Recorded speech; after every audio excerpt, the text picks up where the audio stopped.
These students in Egypt are now at the vanguard of the protests against the military-backed government.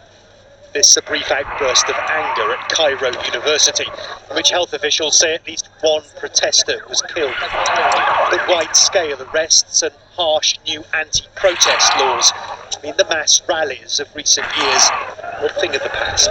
Even Cairo's Tahrir Square, once the centre of Egypt's popular uprisings, seems protest-weary.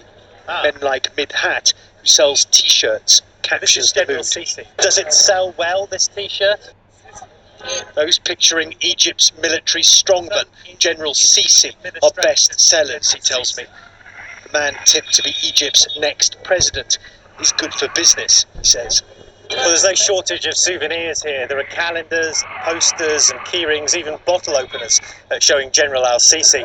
It's much more difficult, though, to find anyone here in Tahrir Square who will speak publicly against his military-backed government. You get a sense that after so much turmoil, many Egyptians genuinely welcome the stability and the security that it promises.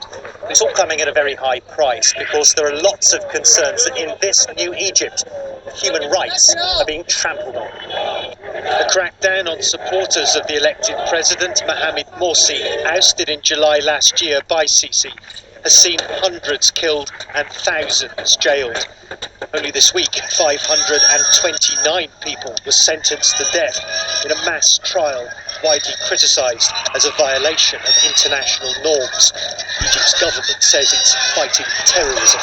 But aid groups say the human rights situation in Egypt today is even worse than under the old regime of Hosni Mubarak, toppled by a mass pro-democracy movement in 2011.